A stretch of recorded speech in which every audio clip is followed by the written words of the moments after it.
All right. Well, yeah, thanks for meeting with me, coming to class today. I like to do it in person, if I can, but obviously you guys are all over the country and don't need to come in person.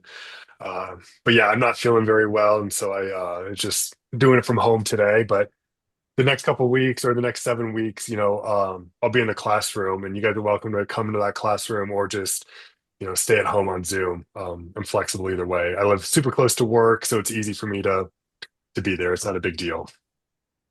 Um, yeah. So, just out of curiosity, who is taking the class now for the first time, Practicum 2, as their first practicum class? Or has everyone been in a practicum already? Okay. Oh, so Peter, yeah, this is your first practicum class. Okay. Cool. Yeah, so it's a little bit different if this is your first time versus if it is your second time. I imagine most of you guys were with Dr. Bush the last term. I think we probably run our classes pretty similarly. I don't know exactly how he runs his, but I want this to be an opportunity for you guys to, do little like 10-minute stand-ups. That's a term from, DevOps, where you have 10 minutes to talk about, what you did last week, what you're going to do next week. I think it's really good for all of you, your students, fellow colleagues, to hear that.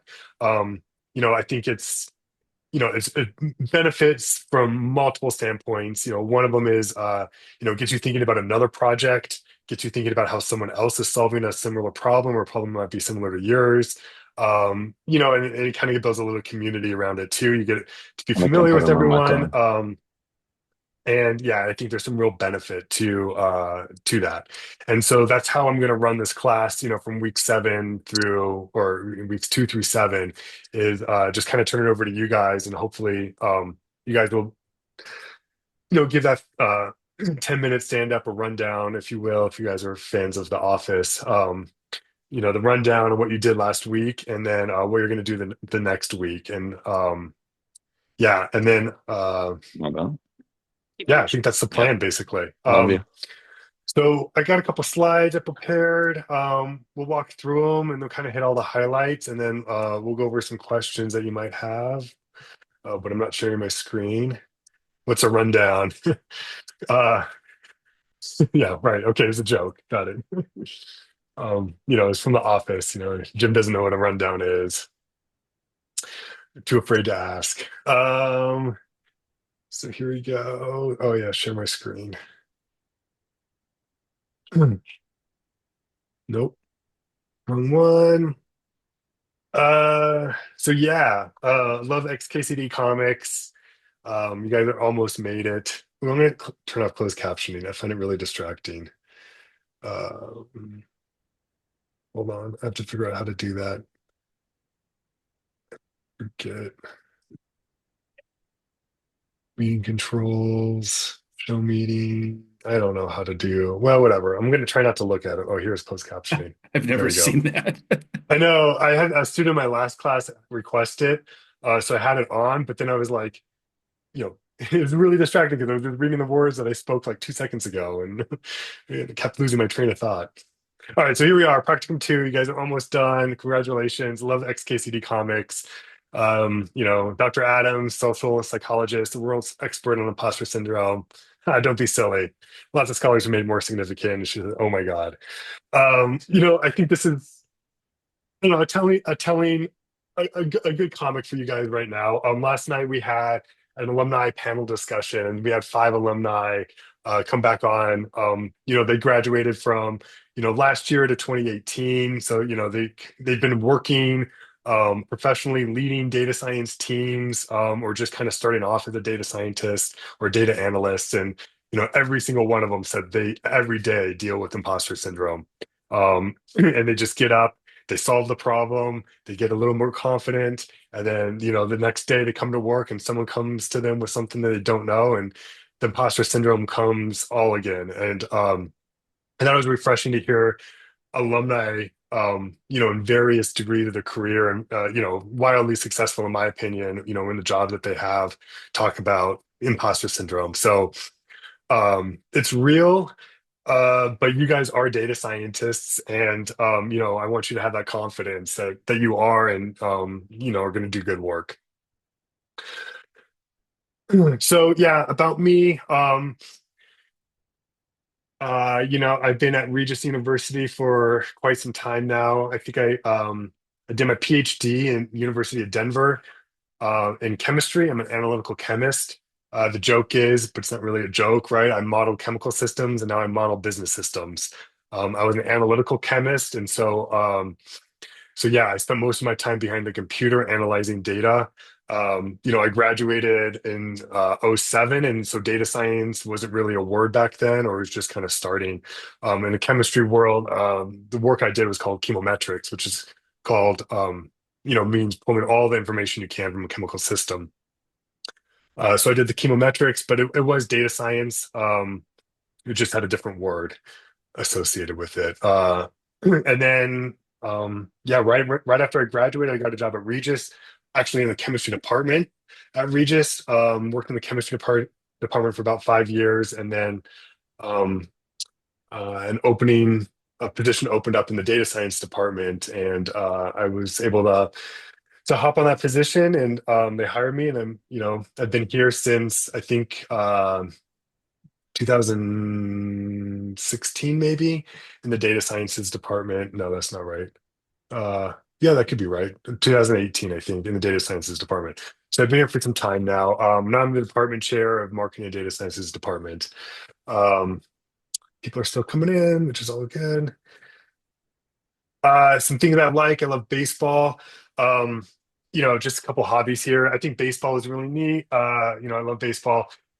Baseball is interesting because it's been revolutionized by data science, advances in hardware and software. There's a whole um, stats cast where every ballpark is measuring where the ball goes, where baseball players are running, spin rates of balls, exit velocity.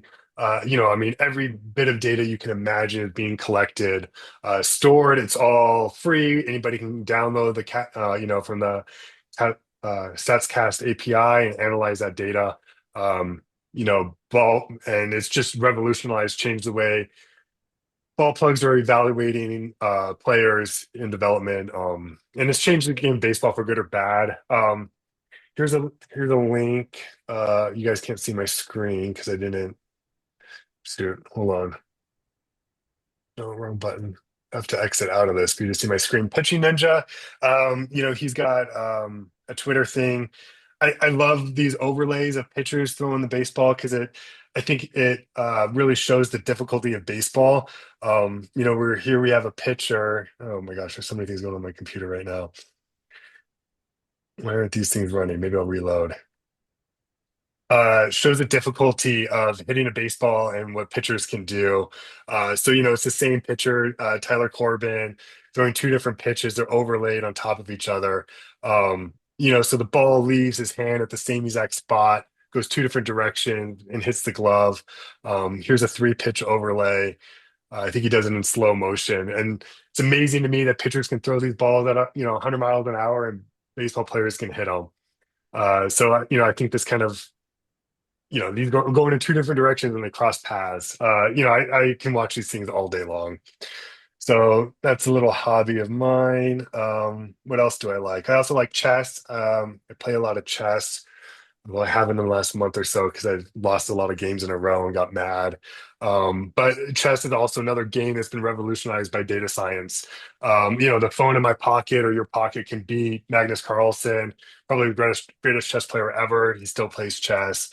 This is Hikaru Nakamura. Is a American grandmaster. He's probably the second or third greatest chess player, in the world right now. And here's a little chess puzzle if you can find mate in four. Yeah, so chess, data science, AI, search space has all revolutionized it, and it's almost solved, but there's still a beauty in watching humans play chess and make the mistakes and compete. And I think that's kind of analogous to maybe where AI is taking us, right? AI can make things, but there's still beauty in humans, in human doing it, even though maybe AI can do something better than us, or AI can beat a human at any time. We still like to watch humans play chess. And I don't know, I think that was kind of a nice analogy to where the world might be going here soon.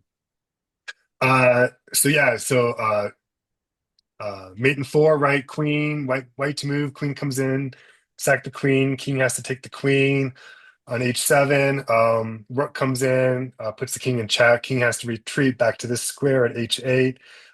Then the rook can come over, check. King has to come here, and then the second rook can come in and mate him. So that's a little chess puzzle for the day. So I alluded to it a little bit. Chemistry to data science. Most of my chemistry work was behind the computer, wasn't with the beakers. Um, I like to show kind of some of the previous research that I've done. And University of Denver, I worked with something called LIBS. It's laser induced breakdown spectroscopy. Basically, we shoot a laser at something, it ablates the sample, and so it breaks all the chemical bonds in that sample. And as those chemical bonds get broken, light gets emitted from those chemical bonds, and so we can actually figure out emission spectra or emission lines from where those um, uh, bonds were broken. And so this is an example of some emission spectra. Here's from carbon. We built a portable carbon soil analyzer that could go in the back of a pickup truck. Department of Energy grant. We wanted them to see if we could measure the carbon content, organic and inorganic carbon content of different agricultural soils to see if different farming practices did a better job of sequestering atmospheric carbon dioxide. So here we see a carbon lines, some iron lines from the soil, some silicon lines.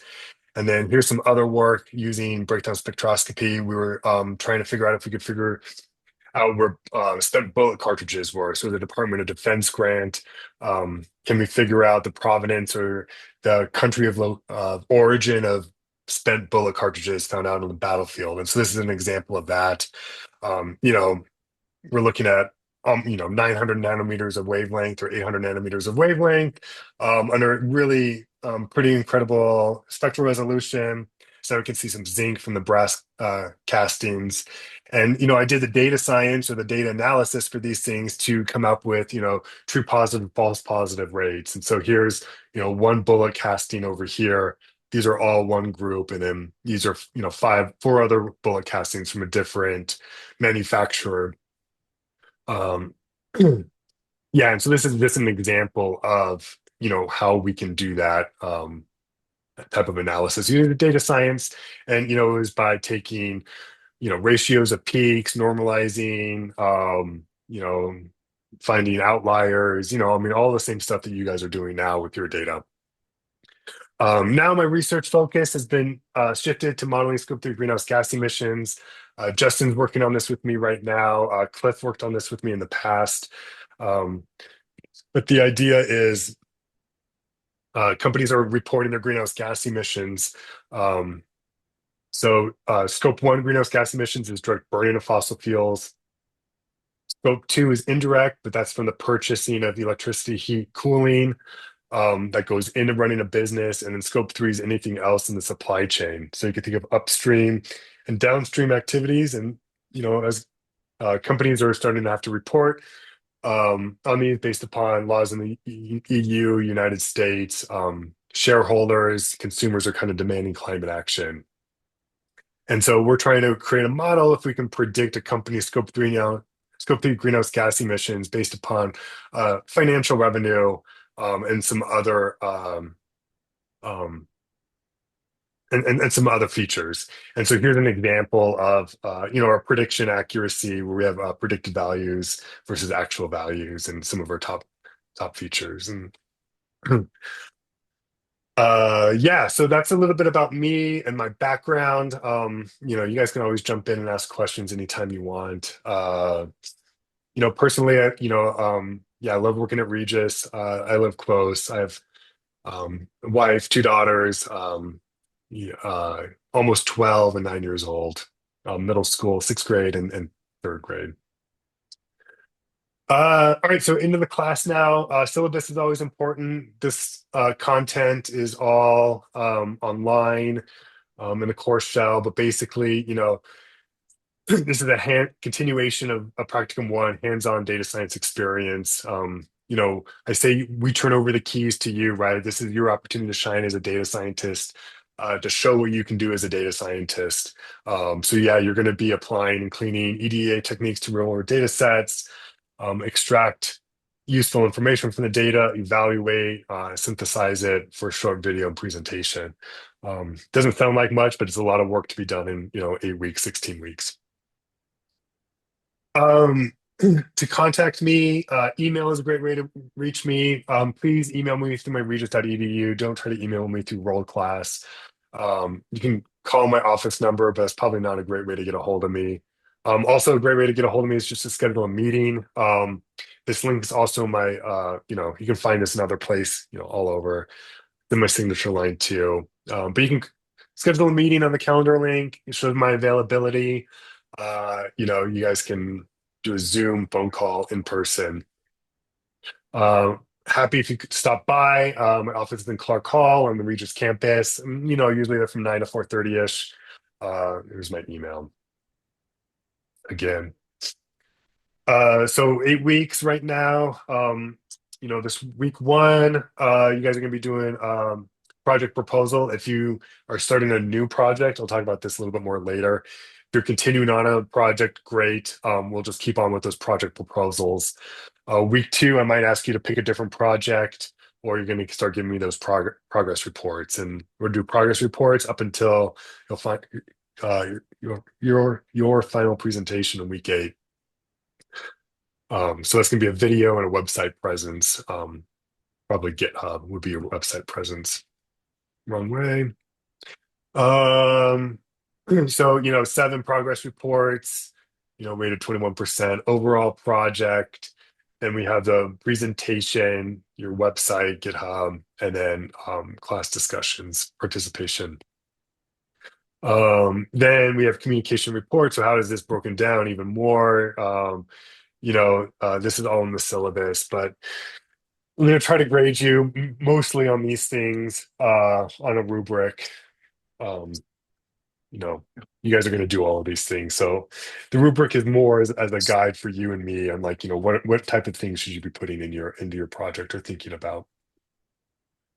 You guys can look at that stuff on your own. Then we have the standard university policies you guys can follow. Yeah, it's a super hybrid, so this is actually wrong now. But yeah, you guys can come to class or just be on Zoom. Either way is fine with me. And then I can change things as I want because I can.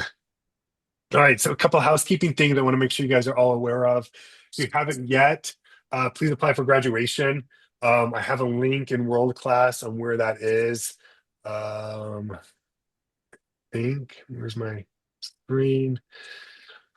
So if we come into our class, sometimes it's useful to see everything.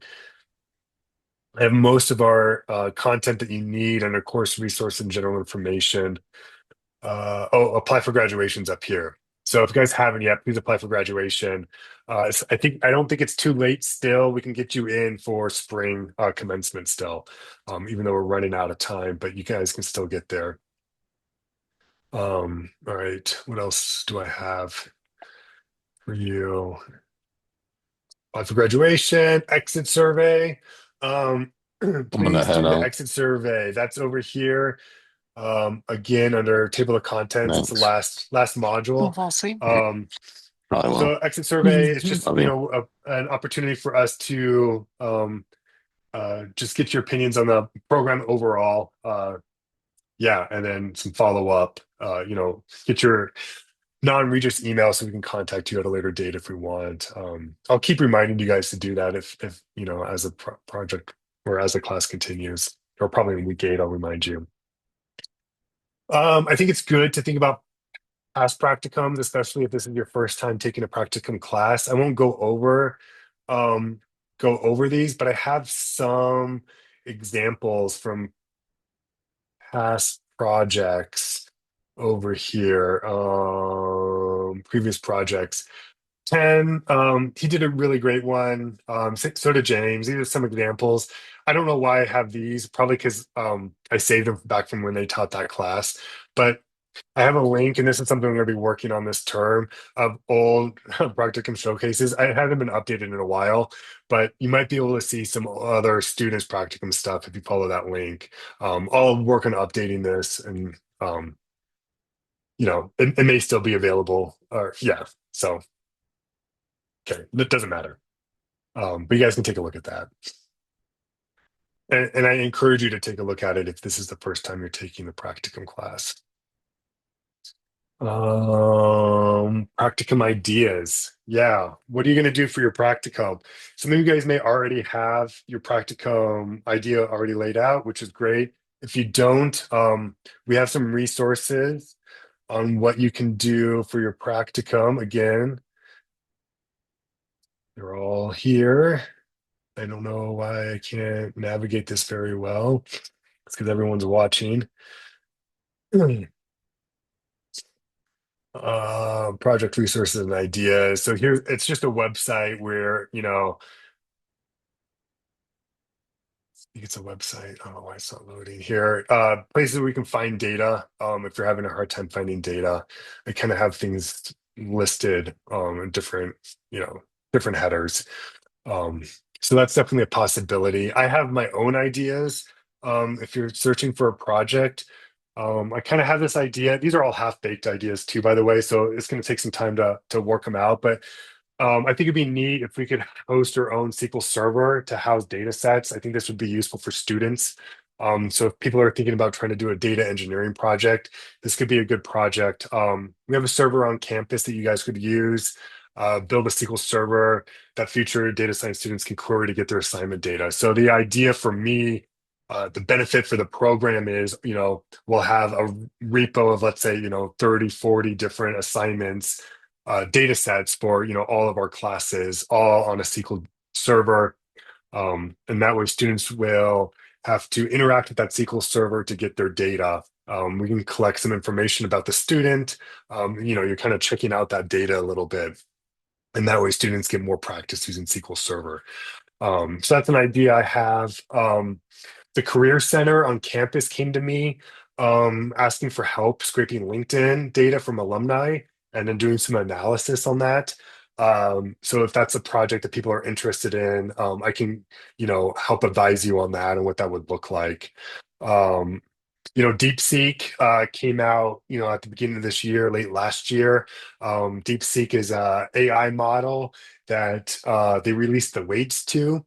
So that means that we can download the weights of this model, keep them on our local GPU machine. Then I have this idea, well, you know, so DeepSeek gave out like maybe 4 or 5 different models that you can download, different different number of tokens that the AI model can consider. And so, I have this idea around power consumption on those DeepSeek models. So, different depending on the tokens and the questions that you're asking the DeepSeek model, what's the power consumption? And this would be a good way. I think this is a project that we could do in-house on our server and probably could be publishable because, power consumption is a real concern right now with AI models. I don't think there's a lot out there right now. And then obviously, I have my greenhouse gas emissions work, and if people are interested in that, I'd be happy to talk to them and join that research group with me. Yeah, then there's just a figure of those links of those other practicum ideas. So yeah, why importance of the practicum? Gosh, I can't stress this enough. And again, going back to that alumni night from last night, that alumni panel, every single one, every five, right? We had 5 alumni on that panel. All 5 of them said the practicum got them their job. It was a portfolio. The practicum was their portfolio, and that's what separated them from other people in their class, and that they were applying their work. Once when they could show their employer, this is the type of work that I can do as a data scientist.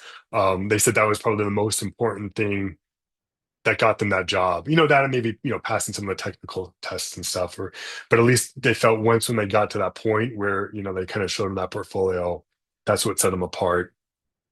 So yeah, this should be outward facing. This should be something that, you're going to be proud of and that you want employers to look at and it's going to set you apart from other applicants.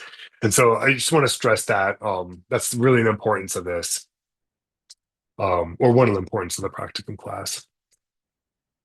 Couple more slides. All right, so class format and structure. Oh my gosh, every time I go full screen, closed captioning comes back on. All right, weekly progress reports. My preference is for you guys to do the live updates on Thursdays at 6 o'clock. I have a sign up sheet. People might be on the East Coast, West Coast, uh, you know, other time zones, not even in the United States. So I think it's helpful to have a sign up sheet on when you're going to do your live presentations. I think they're beneficial. You practice that stand up or rundown, get the class involved in troubleshooting and idea generation. Basically, I just want you to reflect on what you did last week, how you move past, your blocks from last week and what your goals are for next week. What are you stuck on? Then as a class, we can, help you get past that. Alternatively, you don't have to do that. You can provide a written update. Those are going to be due Sundays at midnight, and then I have a template for what that would look like. Um, so I have to get out of this again. Oh my, I'm having such a hard time. Okay, there we go. I'm out. So again, course resources. I have some templates in here. I actually think I have it up. Here's what the template looks like. Progress report template.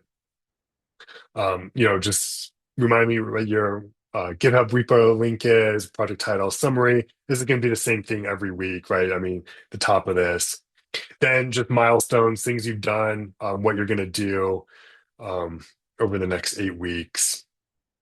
And then, so yeah, so there should be like 8 weeks of things down here, right? Like week 1, week 2, week 3, week 4, week 5, week 6, week 7, week 8.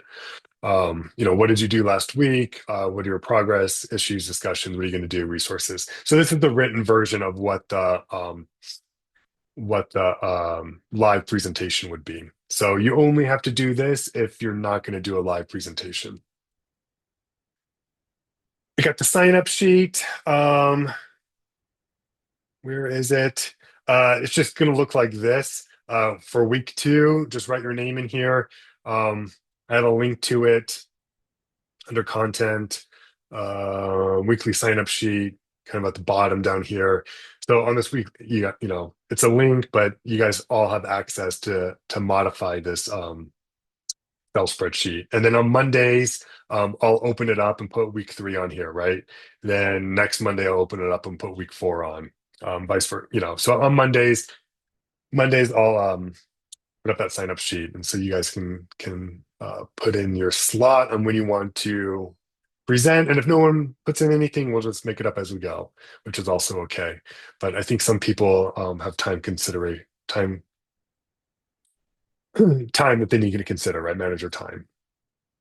Class is over on Sunday, May 5th, May 4th, 11:59 p.m. That's after commencement. I think the commencement is on Saturday. No one wants to be working after graduation, right? People want to be partying. You guys made it. But final presentations. Hopefully you can do them live on Thursday, May 1st. If not, you guys can record something on your computer, send me the recording. But basically everything has to be done on Sunday, on the 4th. And I think that's almost it. Last thing is to keep in touch. I have on the discussion post a place where you guys can create your connections. I also have a link to the alumni group, um, LinkedIn group. I think, yeah, maybe the practicum is really important for you guys getting a job, but I also think networking and the relationships you build, in this program is going to help you get a job. It may not help you get your first data science job, but it may help you get your second or third one, right? You guys have a couple years of experience, and then now, you have your Rolodex of all your peers that have graduated from the MSDS program. Um, and by that point they're going to be hiring, and and it's good to know who your peers are, and keep those connections. And yeah, the alumni that was on that graduated in 2018, he runs a whole data science group now, and he's hiring data scientists all the time. So I mean, these are the peers that are in your class, or the people that are going to be helping you, or that can help you get your final job. I guess one other template that I didn't have is the project proposal template. I didn't put that up. I don't know why, but for people that are doing their project for the first time, or this is your first practicum, I have the project proposal template. It's right here. It's not, yeah, this is basically what we're looking for you. And then you turn it in to me. I'm dropping in the assignments Dropbox. Week one research proposal. Hopefully, we can all get it done by next. What do I have next Thursday? Um, I'll approve it, and then you guys are on to the races on your project. If you're already doing a continuation of a project that's already going on, you guys can just drop into the project announcement here. So students who are starting a new project, don't post here yet, right? Do that template. If you're continuing an existing project, you guys can just post a link to your GitHub video presentation or anything relevant from your last week's. And then all these discussion posts are really only for um, people that are um, not doing a live presentation, right? If you're doing a written presentation, it's going to go here. That way, everyone can benefit from seeing what project you're working on, and what roadblocks you're working on. And then final projects, professional connections, introductions. Um, so yeah, that's the 30-minute, 30,000 foot view of the class. That's really all I have prepared for you guys today. Happy to answer questions. I'm happy to stick on, and yeah, just talk about whatever you guys want to chat about. So I'm gonna stop talking and turn it over to you guys. Hey, Kellen. This is Brad Eland. Yeah, hey Brad. Just curious. Just curious. For the SQL Server project, do you have to be, I guess, on site for connections, or is that something where if we decide to go that route, we get the credentials to make that connection? Yeah, you don't have to. Well, in theory, you don't have to be on campus, right? We do have a way for you to VPN into our servers. That being said, I'm on campus, and if you need to restart the machine, or need some physical manual intervention on the machine, which sometimes happens, I'm there and available to do that for you. All right, so we can say run, Kellen, when you're feeling better. Got it. Yep, Thanks. yep. Thank you. You're welcome.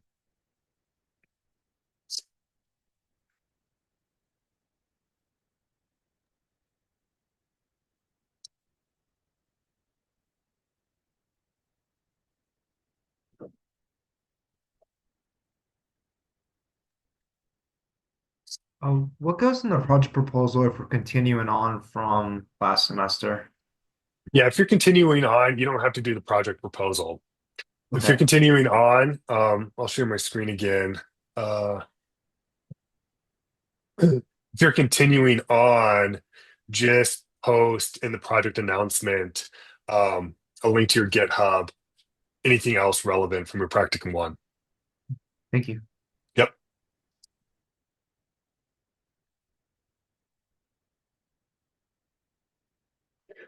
Anything else? I mean, I don't want to cut anyone off, but I also don't want to keep you here because that's really all I have. But so you guys are dismissed and can go. But if you are working on a project, you want me to think about it, you want to chat with me, have an idea, I'm here.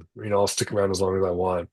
I just had a question. So on the greenhouse gas study, I mean, because it's been a while since I've worked on that. What's the current thrust, or I guess the current focus, I guess? Yeah. Cliff did a lot of great work with me. Was it last summer? Is that when we were The working on summer, it? beginning of summer, yeah. Yeah, beginning of the summer. So, gosh, I can't remember when you came on. You were working with all the data, right? Obviously, yes, you Yeah. were. Yeah, so I've had students working on it since then. Man, I have a lot of research questions still unanswered that I want to answer. Let me find my notes. There they are. Yeah, I mean, so we're still trying to mess with modeling. Right. I have new ideas for modeling what that could look like principal component analysis. I don't think we've ever done some sort of dimension reduction. So I think PCA could be something worth looking into. There's another type of modeling that I think could be really useful. Potentially, it's hierarchical linear modeling. We haven't explored that yet. Um, and then that's kind of around the modeling. I have um, Justin's working on it right now. He's going to be doing neural net stuff within that's kind of like his focus is going to be for the next 8 weeks. But I think we have these other modeling ideas that could be interesting as well. Then I have like more pure statistical questions of that we could ask like which industry sectors or emission categories have more uncertainty in reporting.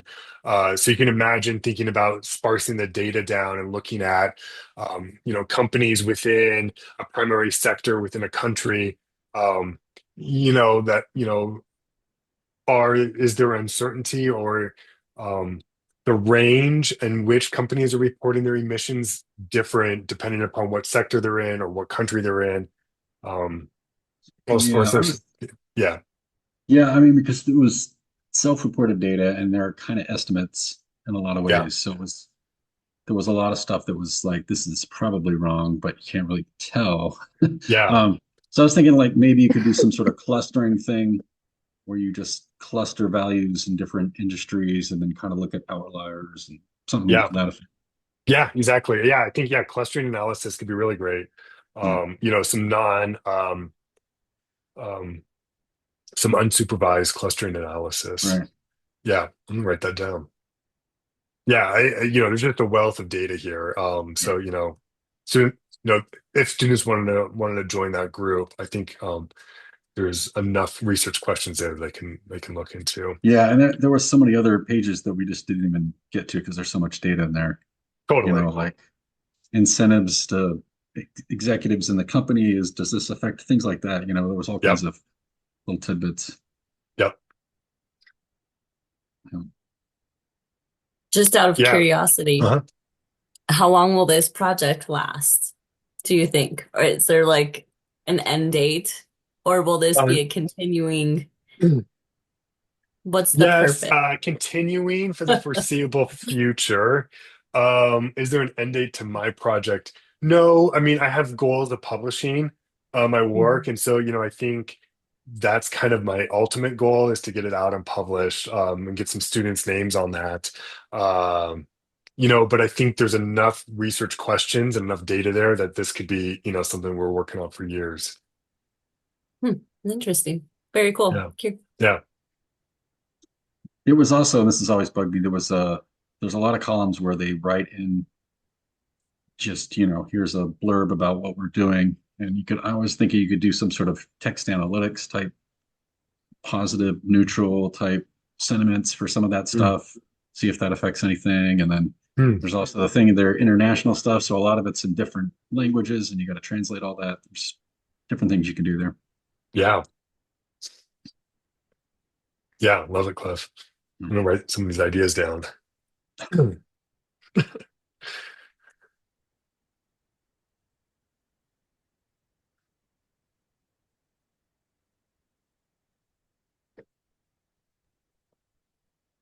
All right, we will see you next week. All right. Sounds Take good. care, See ya. everybody. Bye. Thank you. Yeah, you're welcome, John. See ya. Yeah. See you later. I'll probably email you with some more specific questions to that just to kind Yeah. of get some direction. Yeah, for sure, Cliff. All right. Thank you. Yep. You're welcome. That's actually a quick, real quick question. Sorry, Yeah, of course. with attendance, if I work a graveyard shift, I have Okay. most Thursdays off. If I get called in, and can I catch the replay of the class on Zoom, or how does that work? Yeah, I will probably record each Zoom lecture. Yeah, and post that. I'll for sure do this one today. Um, yes, so if you have work, you know, that comes in, you can do a written uh project summary for that week. Or, if you want, I'm happy to just meet with you too if you want to schedule a meeting with me, and we can just meet one-on-one too. On the one-off weeks when, yeah, you can't make it to the class. Okay, no, I appreciate it. There was a couple of times in first practicum, I just couldn't. I mean, I'm only going to come down to the campus, but I couldn't watch the Yeah, Zooms live. So I yeah. basically just didn't want. I was wondering about that. So Yeah, I will make, yeah, the Zooms will be live, on Thursdays at 6 o'clock in the classroom, just like it is now. And then I will record them too and post them. okay, no, I appreciate that. Thanks, sir. Yeah, of course. Welcome, Shane. So, Shane, real quick, you were the submarine, two tours on the submarine? I can tell you something very funny about that, sir. First of all, I'm an old man at 58. Okay, so with that, Yeah. I have to get that out. So basically, when I came to Colorado, when I finished up my computer science degree, I was a working state trooper here, and at the time, Okay. I switched down to governor's protection detail if I could go to school, and Okay. I decided to leave the patrol in '92, and I got accepted to the CU program for electrical engineering and computer science. And it was funny Mm. because the interview that I went on, they were more interested in asking me questions about the communications and everything. Because what had happened is, at the time, I didn't realize what was happening, but they actually sent us not just to communications school, but we had to go to learn analog and digital electronics to fix the gear, or to at least maintain Oh, it, because most of huh. the time in the military, they didn't care if you could run electric to the circuits. They just wanted black box and fix it. Yeah. So, so it was that. But to make a long story short, my whole interview to get into the program, these guys are more interested in VLF communication on a floating wire than they were at anything I knew about, programming. So it was that. No, I was stationed on two submarines, and I Cool. was a rateman and a Navy diver. I actually had more fun diving on the boat, fixing stuff outside the Yeah. when I did Yeah. Scuba dealing with diving's great. That's neat. Yeah. There's an old a student from he graduated, gosh, I don't know how many years ago, but he also worked on a nuclear submarine too. Forget what his role was, but he did a couple tours. Yeah. So I don't know. I find it interesting. I actually, my first boat was a diesel boat. We took it to decommissioning, and it broke all the time. And the second one I caught a vertical launch boat out of Hawaii. Okay. So, Cool. the one thing that I have a concern is, sir, is I struggle a little bit with the programming. So if I came Mm, across a problem, I would use one of the AIs to help find errors and so forth. As long as we put that out that we use that, do you have a problem with using that to fix things? Because my no. biggest thing is I've gotten, and I say this sincerely, I have no problems presenting and so forth. I just I have to work on my programming. I just Yeah. haven't had the opportunity. I worked as a cop for my undergraduate, and basically Yeah. for all this, I worked as a police officer up until 2021, and then as an Okay. auditor for the Department of Human Services. And I just wanted to check that because and that's why, like, I chose a program, excuse me, a project that really wasn't programming intensive. Mm, I just focused on explaining the situation, how data science applied in the outputs. yeah. And the question I had to use, like with the program I'm looking at doing for this class, I wanted to try a new one. And do you have an issue as the weeks go by, just trying to get it to function with synthetic data, that you have 100 lines of data with the um, uh, different types of information we're looking at to get the program running, and then go out to the different websites to pull that data? Would there be an issue about that? No, I don't think so. I mean, I'm kind of like more specifics might be helpful, but no, I Okay. generally I don't have a problem with you doing, using ChatGPT for coding. Yes, that's how coding is going to be done. That's how coding is being done now, and that's how it's going to be done in the future, right? Is through ChatGPT. And so, yeah, of course, use that tool. But at the same time, the alumni thing from last night, they were saying that, yeah, the coding's so much faster with ChatGPT. There's less errors, but you still have to understand what it's doing and be able to communicate that. And that's where they're seeing some of the disconnect from new hires is being able to communicate and interpret what the code is doing. And so that's what I'm going to be looking for from you is, can you communicate the results? Can you think critically? And can you understand what the code is doing and explain it to me? And I No think worries. that's like, yeah, that's No what we're worries. looking for. I appreciate that because on the sections that I did Hmm. use, I specifically forced myself to not just to say because the answer was coded a lot better than I could code it, but I could follow what they did and explain what Right. was happening. And I just wanted to check that because I didn't want to. I don't know. Like I said, I'm pretty old, but I don't believe in cheating or so forth. But Hmm. I wanted to ask that directly, so I appreciate Yeah. that. So I'll definitely and I chose even for this.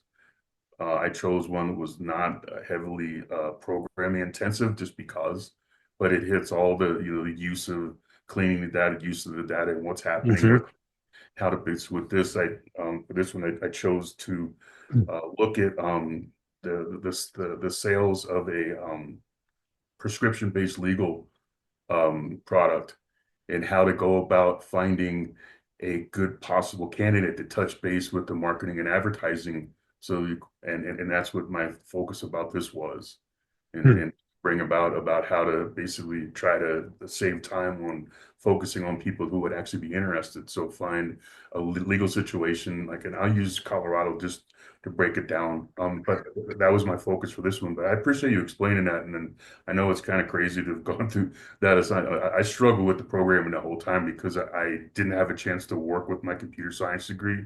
And I Hmm. don't like making, but I don't like making excuses. I try to Yeah. do what was given to me. But no, Yeah. I And, I think naturally, I mean, it's you're learning a language. And so the more use it, right, you have to use it in order to learn it. And that's what programming is, right? And I think even with using ChatGPT and reading the code, understanding what it's doing, you're still learning. And you do that for a year, you do that for 2 years, you're going to be looking back at the code you wrote 2 years earlier, and wow, yeah, I'm better now, even though I wasn't necessarily like learning how to program. I was just using ChatGPT or other tools. But yeah, you're going to be surprised that you're still learning, um, and retaining that knowledge. okay, I appreciate. I didn't mean to hog No, no, it's great. the things, but thank you for the answers and the question Yep. about scheduling and so forth. And I appreciate it. Look forward to submitting everything to you. So thank you, sir. Cool. Yeah. Thanks, Shane. I Have a hope good you one. feel better. Thanks. I will eventually. Hey, Brad, any questions?